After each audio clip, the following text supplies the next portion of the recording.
Ah voilà. Je vais commencer par spécifier que lorsque j'ai décidé en décembre dernier de traiter du lien entre le synthespion et l'immersivité, je ne savais pas que nous ferions face à une pandémie qui aura eu comme effet, certes un de ses moins dramatiques, de diminuer la dimension science-fictionnelle de l'objet que j'avais choisi pour le traiter de la question. Car la dernière itération de la franchise Planet of the Apes prend comme nouveau point de départ une pandémie de fièvre simienne qui décime quelque part entre le générique du premier et le court prologue du second la majorité de la population humaine. Il s'agit ici d'un des points de départ d'entrée du spectateur à l'univers diégétique de cette trilogie, alors que le tout premier film de la franchise originale débutait, suite à un court prologue, par une représentation bien littérale de la métaphore originelle de l'immersion, lorsqu'au terme d'une brève séquence manège nous en donnant le point de vue, le vaisseau du protagoniste humain s'échoue dans un lac sur l'éponyme planète des singes, qui, on l'apprendra à la fin de ce film, dans une des révélations les plus célèbres de l'histoire du cinéma, n'est nul autre que la Terre. Les plus récents Planet of the Apes s'offrent donc comme des antépisodes ayant pour objectif d'immerger tranquillement le spectateur dans l'univers diégétique présenté dans ce premier film, ou du moins une version qui s'en avérera très près, pour nous montrer les premiers pas vers la prise de contrôle de notre planète par les singes. Cette immersion narrative a peu à voir avec les technologies de l'immersivité sous la forme où nous étions surtout appelés à les explorer dans le cadre du présent colloque, immersivité que nous associons d'ailleurs le plus aisément aux médias numériques. Elle aurait plutôt d'abord à voir avec ce qu'on se désignait dans l'appel à la communication, les technologies propres au récit scriptural, soit celles plus virtuelles qu'actuelles, qui ont trait aux manières de raconter qu'emprunte notamment sous sa forme la plus courante le cinéma. Or, depuis son avènement, le cinéma nous offre, comme le remarquait un peu plus tôt et plus en détail Madame von Mossner, grâce à la technologie bien actuelle de sa projection qui se fait au sein de son expérience la plus traditionnelle dans une salle obscure et sur un écran géant, des conditions d'emblée immersives. Et comme le remarquait Tim Rickover, l'immersivité du cinéma s'est bien accrue suite à une série d'innovations technologiques qui auront permis l'émergence de ce qu'il appelle le cinéma de l'immersion d'aujourd'hui,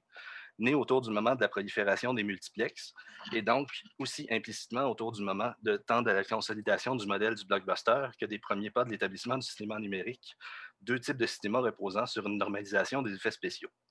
J'aimerais ici spécifier que bien qu'on fasse aujourd'hui une distinction franche entre les effets spéciaux réalisés par des moyens physiques devant la caméra au moment du tournage et les effets visuels réalisés en post-production et désormais le plus souvent par des outils numériques, lorsque j'utiliserai le terme effets spéciaux, ce sera surtout de la manière dont l'entendent les tenants de ce qu'on pourrait appeler des FX studies, soit comme la catégorie englobante de toutes les différentes pratiques de divers effets créés au fil de l'histoire du cinéma, des trucages des premiers temps aux effets numériques d'aujourd'hui. Dès qu'on se demande comment les effets spéciaux contribuent à l'immersion, on peut postuler qu'à cause de la métaphore englobante qu'elle suggère, les effets qui seraient le plus enclins à le faire sont ceux qui permettent de générer les mondes de leur diégèse, soit les maquettes, les matte paintings et les environnements numériques qui incorporent et remédiatisent ces derniers. Mais la logique voulant que les innovations technologiques nous permettent d'atteindre un plus grand degré d'immersion suggère bien que tous les effets qui seraient à la plus fine des pointes la favorisent.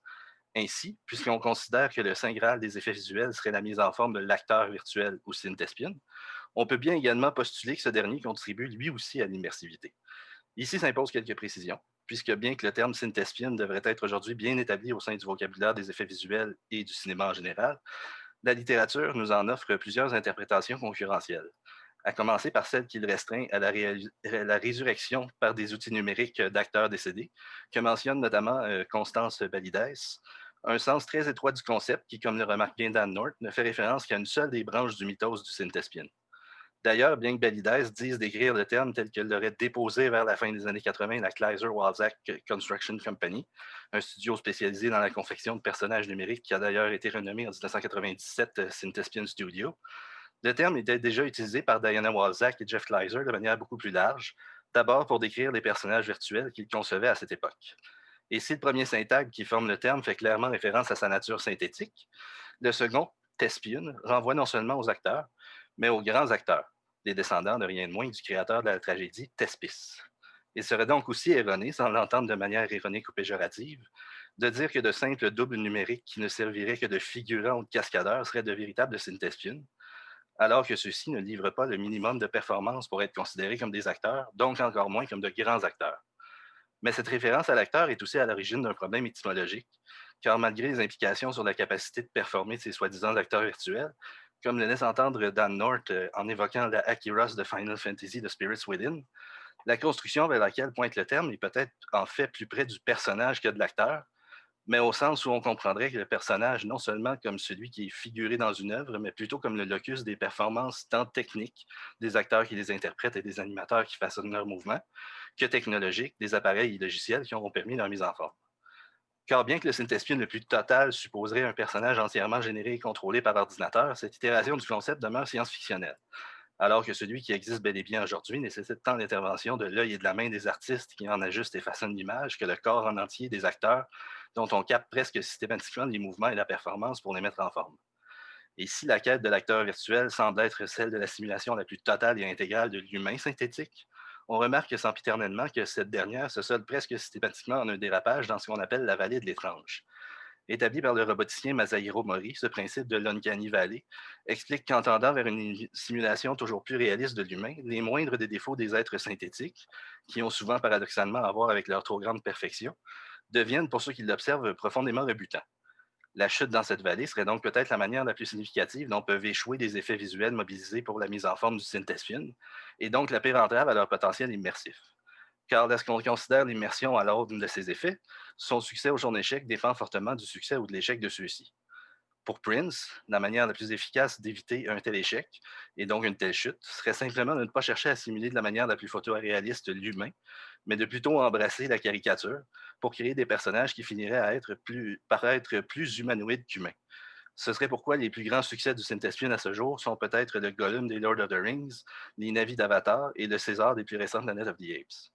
Étant d'ailleurs aussi les plus récents de ces films de cette liste, ces Planet of the Apes s'offrent peut-être comme l'aboutissement le plus probant à ce jour de la relativement récente quête du Synthespion, mais elle s'offre autant comme l'aboutissement de la quête, menée à l'aide d'un éventail de pratiques d'effets spéciaux, de la représentation cinématographique du grand singe, elle-même une des généalogies du Synthespion. On trouve un des grands points de départ symboliques de celle-ci au moment où on a remobilisé pour créer en 1933 l'éponyme créature de King Kong, des techniques d'animation d'objets qui auront fait paraître bien rudimentaires celles des maquillages et costumes utilisés jusqu'alors. Mais malgré les avancées qui auront permis à cette technique de se raffiner, le prochain grand jalon de cette quête est peut-être celui qui, après plusieurs utilisations quelque peu dérisoires du costume de singe, se sera finalement imposé pour raffiner cette technique et lui faire définitivement supplanter celle de l'animation d'objets qui lui avait jusqu'alors paru supérieure, et le plus significativement, en année 1968, où apparurent, grâce à des maquillages d'un réalisme jusqu'alors inégalé, présentés dans deux styles bien différents, des êtres simiesques ni tout à fait singes ni tout à fait humains, du premier Planet of the Apes et de 2001 A Space Odyssey. Ainsi, lorsqu'on décida de refaire à Hollywood King Kong en 1976, la décision d'utiliser un homme dans un costume pouvait bien sembler justifiée, d'autant plus qu'on lui aurait ajouté la modalité du visage animatronique qui ajoutait à la performance de l'homme dans le costume celle du marionnettiste qui l'activait. Cette modalité aurait caractérisé pratiquement tous les grands singes du cinéma pendant plus de 2 décennies, dont un bon nombre étaient mis en forme par le même Rick Baker qui avait créé le costume du King Kong de 1976. D'ailleurs, c'est Rick Baker qui fut choisi pour créer les maquillages d'un premier remake de Planet of the Apes en 2001, pour lequel il n'utilisait toutefois pas de visage animatronique, car les performances de ces singes devaient être parlantes, comme l'était celle de l'original, mais contraires à celles de la majorité des autres grands singes du cinéma. Pour justifier le recours à ces maquillages, Tim Burton déclarait alors que l'idée de faire des singes en images de synthèse ne voulait pour lui rien dire. On pourrait bien sûr rétorquer à ceci qu'en 2001, l'acteur numérique qui aurait servi à mettre en forme ces singes n'en était qu'à ses balbutiements, alors qu'en cette année, nous n'avions encore comme exemple de ceux-ci que les rébutants personnages de Final Fantasy de Spirits Within, ou le peut-être tout aussi rébutant Jar Jar de Star Wars Episode 1. Et aucun d'entre eux ne démontrait encore la maîtrise de la fourrure numérique qui aurait été nécessaire à la mise en forme de ces singes, bien qu'aussi en 2001, le dessin animé Monsters Inc. de Pixar aurait su prouver que la chose était faisable.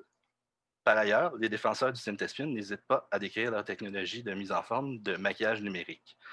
Un maquillage qui permet aux acteurs de se transformer au point de perdre leurs proportions humaines, qui sont déjà abstraites par la pratique d'animation d'objets qui est, au moins depuis Jurassic Park, remédiatisée par l'animation numérique dont dépend les Synthespion. On peut déjà le voir avec le premier grand jalon vers la réussite de ceux des Planet of the Apes, également le premier grand jalon du Synthespion tout court, le Gollum de Lord of the Rings, un être trop décharné pour être simplement interprété par un acteur. Par ailleurs, ce Synthespion bénéficiait déjà des deux mêmes grands facteurs qui rendront possible le succès du principal acteur virtuel des Planet of the Apes, soit la performance d'Andy Serkis et le travail du studio d'effets visuels Weta Digital, qui ont tous deux pu raffiner entre les deux franchises leur art, notamment en créant encore une fois de concert le second grand jalon vers la réalisation du protagoniste de Planet of the Apes, et la première grande réussite du grand singe numérique, soit la version de 2005 de King Kong, qui aura notamment permis à Weta de désormais maîtriser la simulation de la fourrure des singes, qu'ils amèneront à de nouveaux niveaux dans les Planet of the Apes, en la faisant notamment interagir avec les intempéries de leur diégèse, surtout dans son deuxième volet, la pluie, et dans son troisième, la neige. Mais bien que les discours que nous livre l'industrie à travers les paratextes accompagnant ces films mettent nécessairement une grande emphase sur les avancées technologiques réalisées dans le cadre de chacun de ceux-ci, ce qui permet par exemple de déclarer que chacun de ces Planet of the Apes représente à leur tour un nouveau sommet de représentation photoréaliste, on y met surtout d'avant la performance des acteurs qui disparaissent derrière l'image de leur synthespienne, à laquelle cette technologie permet d'accéder de plus en plus directement, grâce à un allègement, par exemple, des techniques de capture de performance qui deviennent, nous dit-on, de plus en plus transparentes. Et un tel allègement aura notamment permis d'effectuer la capture de performance pour la première fois directement sur le plateau du tournage du premier des trois films, une modalité réitérée dans les deux autres. En examinant leur potentiel immersif, on constate donc que la manière dont le site espion est encadré est déjà nécessaire à une réussite qui favorise l'immersion du spectateur. On le voit dans celle dont l'encadre ces environnements, qui, on le remarquait plus tôt, offrait peut-être le premier type d'effet garant d'une immersion diégétique. Mais on le voit également dans la manière dont on les encadre par le dispositif de prise de vue qui semble les avoir captés, mais qui repose parfois plutôt sur des caméras virtuelles. Et celles-ci sont utilisées, surtout dans le premier film, pour créer quelques moments en manège qui, comme le souligne Constance Validez, devraient bien être garants d'immersivité,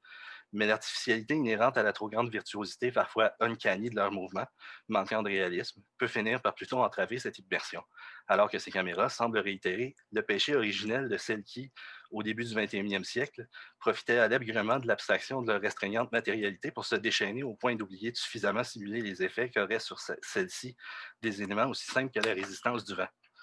Ces moments où le point de vue de ces caméras virtuelles s'avère plus désincarné qu'incarné, à l'inverse de ce que suggérait par exemple Jessica Aldred de celle du Polar Express qui ne s'aligne finalement jamais véritablement au corps de ces synthespiennes, auront certainement contribué à donner à certains personnages numériques de l'époque l'apparence caoutchouteuse qu'on aura parfois décriée et qu'on peut encore ressentir dans des moments trop artificiels chez certains singes de Rise of the Planet of the Apes. Mais ce défaut disparaît des deux films suivants, qui, contrairement au premier, réalisé par Rupert Wyatt, ont été réalisés par un Matt Reeves qui s'était fait connaître pour Cloverfield, un film qui mobilisait le trope d'emblée immersif du found footage, apparemment saisi par une caméra témoin qui donne à voir tout au long du film le point de vue d'un caméraman amateur qui saisit les images. Ainsi, avec ces Planet of the Apes, bien que Reeves n'embrasse pas intégralement un tel trope, il s'est bien multiplié au sein d'un film au style éminemment plus classique, qui bénéficie tout de même d'une intensification de l'immersivité inhérente au développement du cinéma de l'immersion dont parlait plutôt Rick Huber, des moments utilisant de manière moins artificielle ces travelling, comme des travelling, de ces travelling comme ceux que Laurent Juillet compte au nombre des figures de l'immersion qu'il décelait déjà dans le cinéma postmoderne qu'il étudiait vers la mi-90. Ainsi, lorsque Reeves nous offre des moments manège, ces derniers sont peut-être déjà plus immersifs que ceux nous présentait Wyatt, et bien qu'il ne le fasse que rarement, et le plus significativement lorsqu'on réintroduit au début du troisième film un César devenu plus légendaire que jamais auprès de son propre peuple, Reeves va jusqu'à nous offrir momentanément un point de vue subjectif de son protagoniste, ce qui nous permet alors brièvement de devenir César, un objectif que le réalisateur nourrit tout au long de ses films, à travers la communication des émotions du personnage par la performance plurielle de son synthespienne. Par ailleurs, d'offrir au spectateur le littéral point de vue du synthespion va à l'encontre de la logique de la monstration de la merveille technologique qu'il représente, alors qu'on préfère nous inculquer son point de vue en nous le montrant. D'autre part, cette plus large question du point de vue demeure certainement celle qui contribue d'entrée de jeu le plus explicitement à l'immersion narrative du spectateur, car même sans le faire de manière littérale, cette trilogie cherche bien à nous fournir le point de vue général des singes et celui particulier de César, qu'on suit de la naissance jusqu'à, sans vouloir vous brûler de punch, peut-être la mort. Ce parti pris renverse ainsi l'ancrage original de la franchise, qui était celui des humains, avant de pouvoir devenir, seulement à partir du troisième des 5 films, celui des singes. Or, bien qu'on ne nous donne que rarement accès dans cette trilogie à ce suspensionné point de vue littéral du singe, on n'hésite pas à mettre de l'emphase sur la source de celui-ci, soit les yeux de César, qui demeure une des plus grandes réussites des yeux virtuels qui peuvent si souvent provoquer une chute dans l'Uncanny Valley qui briserait notre immersion. Alors voilà, puisque j'ai probablement ici soit atteint, soit dépassé les 15 minutes qui m'étaient allouées, permettez-moi de terminer en vous présentant cette citation du réalisateur Matt Reeves, bien révélatrice de l'intention d'immerger qui se trouve derrière la grande majorité des blockbusters de l'ère numérique et peut-être plus particulièrement ceux qui sont peuplés de ces intrigants synthespians. Merci.